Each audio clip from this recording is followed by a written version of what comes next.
अस्सलाम वालेकुम जी।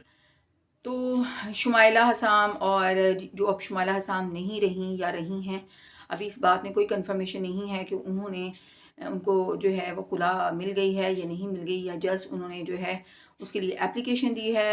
और ये काफ़ी दिनों से जो है वो र्यूमर्स थी, और मैंने ख़ुद फेसबुक पे जो है इस र्यूमर को जब देखा तो मुझे ये फ़ेक लगी, तो मैंने इतना ज़्यादा इंटरेस्ट शो नहीं किया। बट जो है आज इंस्टा पे जो है वो हसाम अवान जो हैं उन्होंने स्टोरीज़ जो हैं वो शेयर की अपने प्यार करने वालों के साथ। तो उन स्टोरीज़ को जो है देख के जो उन्होंने लिखा, तो उनको पढ़ के काफ़ी जो है वो दिल रंजीदा हुआ, जिसमें उन्होंने लिखा अपनी बेटी के साथ बहुत ज़्यादा प्यार शो किया था और कहा था कि एक जो है मैं बहुत जल्द आपके साथ जो है मिलूँगा। फिर उन्होंने जो है एक मुफ्ती साहब जो है उनका बयान जो है वहाँ पे कोट किया हुआ था, और लिखा हुआ था कि अगर जब औरत जो है उसके पास पैसा आ जाता है और जब औरत जो है वो इंडिपेंडेंट हो जाती है तो उसे अपना शौहर शौहर नहीं लगता, और उसको छोटी छोटी बातें जो हैं वो बुरी लगना शुरू हो जाती हैं, और जिस पर जो है वो जस्ट ये कहती है कि मैं तुम्हारे साथ रहना नहीं चाहती। तो इस बारे में आप सबकी क्या राय है? क्या हसाम वाकई ठीक कह रहे हैं?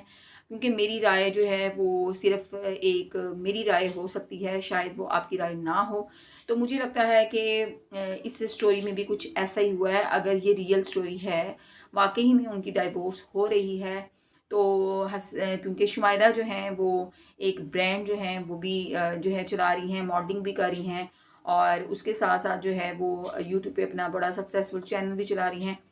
तो उनके पास जो है कहते हैं ना पैसा बोलता है, और वो इंडिपेंडेंट हो चुकी हैं और उनको पैसे की भी कोई टेंशन नहीं रही है।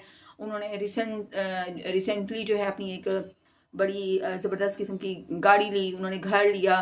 तो जब उनके पास सब कुछ हो गया तो फिर उनको हसाम की क्या ज़रूरत थी? वो अपनी कहती हैं कि जी मैं अपनी बेटी को भी जो है वो पाल सकती हूँ, मुझे जो है कोई टेंशन नहीं है। और वो ये कहती नज़र आती हैं कि जी मुझे एक पिंजरे में जो है कैद किया गया था, और मैं सारी तकलीफ़ें जो हैं सबके सामने शो नहीं करती थी, और मैं हमेशा हँसती रहती थी ताकि किसी को पता ना चले कि मैं किस कर्ब से, किस तकलीफ़ से गुज़र रही हूँ। तो शुमाइला बीबी, आप एक ये बात बताएँ कि 1 महीना पहले तो आप अपने हस्बैंड के साथ जो है वो इस्लामाबाद से जो है वो जा रही थीं जी छुट्टियाँ मनाने, जहाँ पे आप काफ़ी एन्जॉय करती नज़र आ रही हैं, और जहाँ पर आप शो करती नज़र आ रही हैं कि आप अपने हस्बैंड के साथ जो है बहुत खुशो-खुर्रम ज़िंदगी गुज़ार रही हैं। तो ये 1 महीने के बाद ही ऐसा क्या हो गया कि आपको पिंजरे में कैद करना पड़ा, और आपको ये सारी बातें जो हैं जो बातें पहले आपको हसाम की अच्छी लगती थीं, और आप जो है हसाम के जो है गुण गाती नज़र आती थीं, और फिर आपकी लव मैरिज भी थी।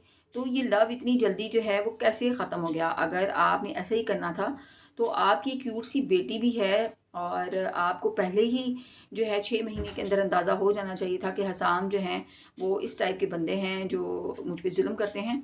तो सॉरी फॉर डैट कि आपको ऐसा नहीं करना चाहिए। मेरे ख़्याल में तो आप ही का कसूर है। तो आप सबका क्या ख़्याल है? कमेंट बॉक्स में ज़रूर शो कीजिएगा।